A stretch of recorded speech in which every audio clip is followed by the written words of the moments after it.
রাত যতই গভীর হয়, শহরের কোলাহল ততই স্তব্ধ হয়ে আসে। আর সেই স্তব্ধতার মাঝেই কিছু কিছু এমন জায়গা যেন আলাদা রহস্যময় হয়ে পড়ে। তখনই সময় আর বাস্তবতার গণ্ডি চারিদিকে ছড়িয়ে পড়ে। সেই রকমই আজ আমি আপনাদেরকে শোনাতে যাচ্ছি সেই রাতের কিছু ভয়ানক ঘটনা, যখন 4 জন মানুষ রাতের বেলা এক ট্রেনে করে ভ্রমণে বেরিয়েছিলেন।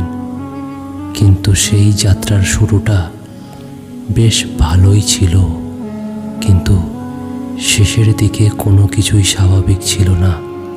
তাই আমি আজকের বেশি কথা না বলে চলে যাব আজকের মূল ঘটনায়। ঘটনাটি যেভাবে লেখা আছে আমি ঠিক সেভাবেই পড়ে শোনাচ্ছি। নমস্কার সকল শ্রোতা বন্ধুদের, আশা করছি সকলে ভালো আছেন এবং সুস্থ আছেন। অনেক অনেক ধন্যবাদ। আমি রাহুল। আমার ঘটনা আপনার যদি ভালো লাগে তাহলে আপনার সুমধুর কণ্ঠে আপনি দয়া করে একটু পড়ে শোনাবেন, তাহলে অনেক অনেক ভালো লাগবে। আমি আমার পরিবারকে নিয়ে সেই দিন রাতে ট্রেনে করে শ্বশুর বাড়ি যাচ্ছিলাম, কিন্তু সেই রাতটা আমার কাছে অনেক কঠিন ছিল। সেদিন রাতে আমাদের সাথে যা যা ঘটনা ঘটেছিল আমরা আজও ভুলতে পারি না। যাই হোক, রাহুল আমাকে যেভাবে লিখেছে আমি ঠিক সেভাবেই আপনাদের মূল ঘটনাটি পড়ে শোনাচ্ছি। শুরু করছি মাঝরাতের শিয়ালদা স্টেশন। রাহুল, তার স্ত্রী নীলাঞ্জনা আর তাদের 8 বছরের ছেলে আয়ুষ কলকাতার একটি মিডিল ক্লাস পরিবার। রাহুল একটি প্রাইভেট ফার্মে কাজ করে। বেশ কিছুদিন হয়েছে সে ছুটি পেয়েছে, তাই সে ভাবল এই পুজোর ছুটিতে আমার শ্বশুরবাড়ি থেকে একটু ঘুরে আসা যাক। অনেক দিন হয়ে গেল মুর্শিদাবাদের কাকদ্বীপের গ্রামে শ্বশুরবাড়ি অনেক দিন যাওয়া হয় না, তাই পুজোর আগে আগেই একবার ঘুরে আসা যাক। তারা তখন এই কথা ভেবে সেই রাতে তার শ্বশুরবাড়ির উদ্দেশ্যে রওনা দিল। স্টেশনটা শিয়ালদা। রাত তখন 11:15। লোকাল ট্রেনের গন্তব্যস্থল বহরমপুর। সেই পরিবারটি তখন রাত 10টা নাগাদ তারা শিয়ালদা স্টেশনে অটোয় করে পৌঁছে যায়। সেই দিনের মতো অপেক্ষাকৃত সেই স্টেশন ফাঁকা ছিল। মনে হয় রাতের বেলা হালকা কুয়াশা নেমেছে, চারিদিকে একটা ঠান্ডা আবহাওয়া, যেন মনে হয় স্টেশনের বাতাসে একটা অদ্ভুত নিস্তব্ধতা। সেই শহরের শব্দটাও ক্লান্ত হয়ে পড়েছে সেই রাতে। রাহুল তখন ভাবল ট্রেন আসতে তো অনেকটা দেরি, তাই পাশের দোকান থেকে একটু 1 কাপ চা খাওয়া যাক। তার ছেলে আয়ুষ তখন তাদের পাশে বসে খেলনা গাড়ি নিয়ে খেলা করছিল, আর তার ওয়াইফ নীলাঞ্জনা ব্যাগ গোছাচ্ছে। একটু পর ট্রেন ঢুকবে। কিছুক্ষণ পর শোনা গেল ট্রেনের সেই হর্ন। আমার চা খাওয়াও প্রায় শেষ হয়ে গেছে। ট্রেনটা যখন প্ল্যাটফর্মে এসে পৌঁছালো তখন আমরা সবাই সেই ট্রেনের মাঝের কামরায় উঠে পড়লাম। দেখতে পেলাম কামরায় তখন 6 থেকে 7 জন যাত্রী, কিন্তু তাদের 4 জনকে দেখে এক অদ্ভুত রকমের দেখে মনে হলো। একজন বসে ফোন নিয়ে ফোনের দিকে তাকিয়ে আছে, আর একজন মহিলা চুল ছেড়ে জানলার দিকে মুখ করে রয়েছে। আর একটা বৃদ্ধাকেও দেখা গেল। সেই বৃদ্ধার বয়স 50 বছর। বৃদ্ধাটা সাদা শাড়ি পরে রয়েছে। আমি তখন আমার ওয়াইফকে বললাম, চলো আমরা আয়ুষকে নিয়ে ওই সামনের সিটটায় বসে পড়ি। আমরা তখন সেই সিটে গিয়ে 3 জন বসে পড়লাম। হঠাৎ দেখলাম আমাদের পাশের সিটে একজন বসে রয়েছে, কালো চাদর গায়ে দেওয়া। তাকে দেখলাম সে একটুখানি চাদরটা সরালো। আমরা দেখলাম এটা তো একটা বৃদ্ধ লোক।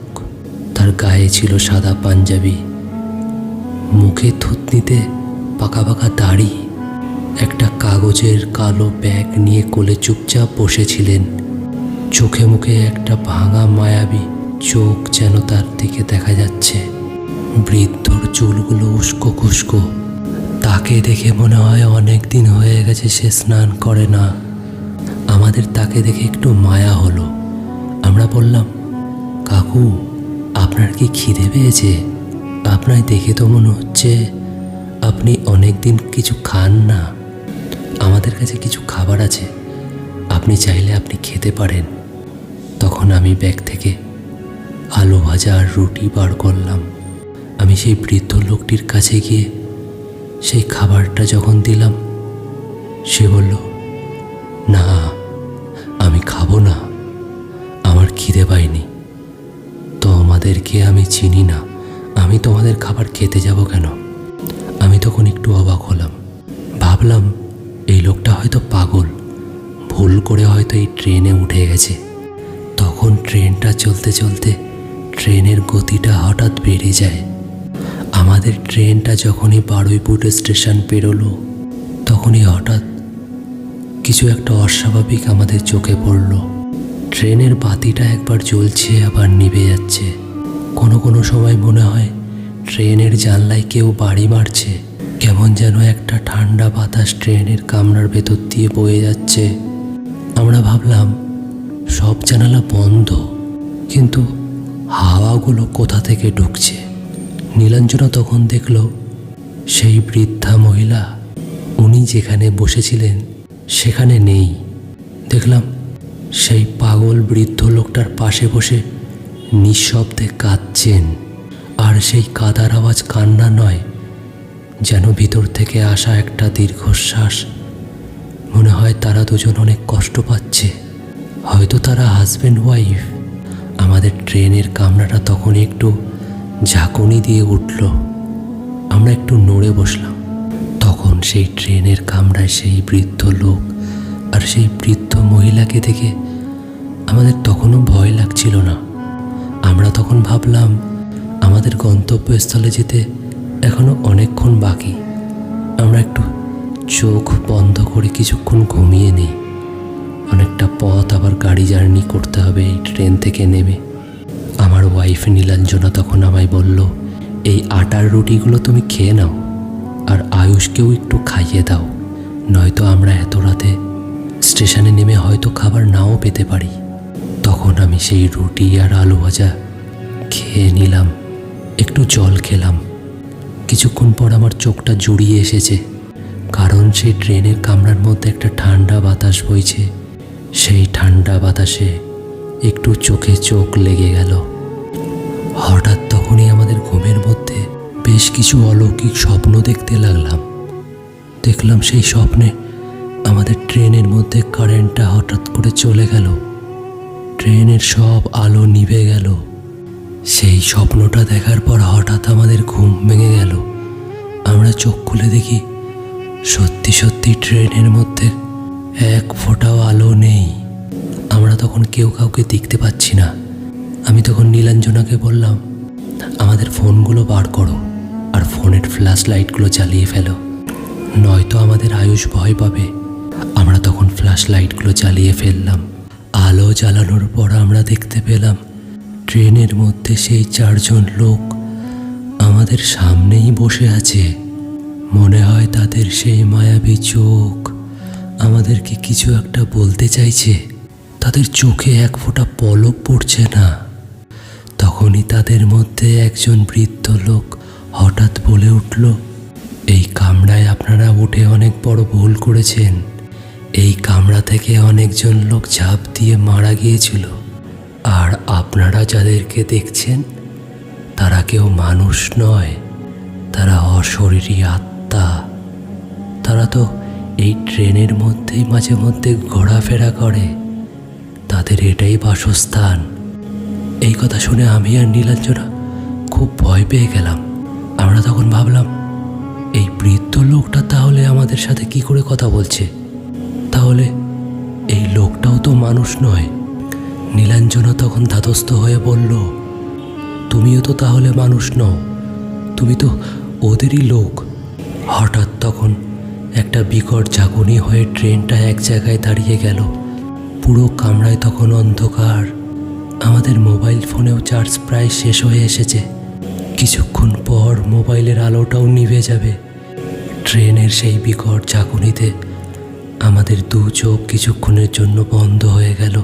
সেই মুহূর্তে আমরা অনুভব করলাম চারপাশে যেন কারো নিঃশ্বাস ফেলার শব্দ শোনা যাচ্ছে। যেন মনে হয় ট্রেনের মধ্যে সেই কালো অবয়বগুলি ফুঁপিয়ে ফুঁপিয়ে কাঁদছে। হঠাৎ তখন আমাদের চোখ খুলে গেল। দেখলাম আমাদের সামনে সেই 4 জন লোক নেই, এবং যেই বৃদ্ধ লোকটা আমাদের সাথে কথা বলছিল সেও সেখানে নেই। স্টেশনের আলো তখন জ্বলে আছে, আর সেই ট্রেনের মধ্যে থাকা সেই 4 জন লোক জানালার বাইরে কালো অবয়ব রূপে ঝুলে রয়েছে। পুরো বোঝা যাচ্ছে ওগুলো মানুষ ছিলই না, ওরা অশরীরী। তাদের চেহারার অনেকখানি পরিবর্তন হয়ে গেছে। সেই কালো অবয়বগুলির মুখগুলো কি বাজে দেখতে। তাদের দেখে মনে হয় তাদের সারা শরীর পচে গেছে। তাদের গা থেকে কি বাজে কাঁচা মাছের আষ্টে গন্ধ বেরোচ্ছে। অবয়বগুলির মধ্যে একজন আমাদেরকে বলে উঠল, কিরে, তোরা রুটি আর আলু ভাজাগুলো আমাদেরকে না দিয়ে খেয়ে নিলি? এই কথা শুনে আমরা বীভৎস ভয় পাই। আমরা তখন ভাবলাম, হে ভগবান, আমাদেরকে একবার বহরমপুর স্টেশনে নামতে দাও। আমরা পারলেই সেখান থেকে খুব তাড়াতাড়ি অটো ধরে আমাদের বাড়ি পৌঁছে যাব। আমার শ্বশুর বাড়ি পৌঁছাতে হবে আমাকে। এবং তখন আমরা ভগবানের নাম জপ করতে লাগলাম। দেখলাম নাম জপ করা মাত্রই কিছুক্ষণ পর সেই কালো অবয়বগুলি সেখান থেকে চলে গেল, এবং ধীরে ধীরে হঠাৎ আমাদের ট্রেনটা চলতে আরম্ভ করলো। ট্রেনের কামরায় তখন আলো এসে পৌঁছে গেছে। আমরা খুব তখন খুশি হই।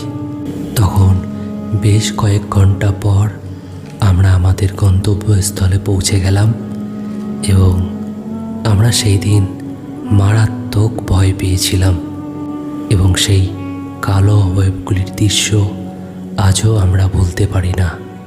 তো এই ছিল আজকের ঘটনা। আজকের এই ঘটনাটি আপনাদের কেমন লাগলো অবশ্যই কমেন্ট করে জানান, আর ভালো লাগলে একটা অবশ্যই লাইক করে দিন। ততক্ষণ ভালো থাকবেন। শুভরাত্রি।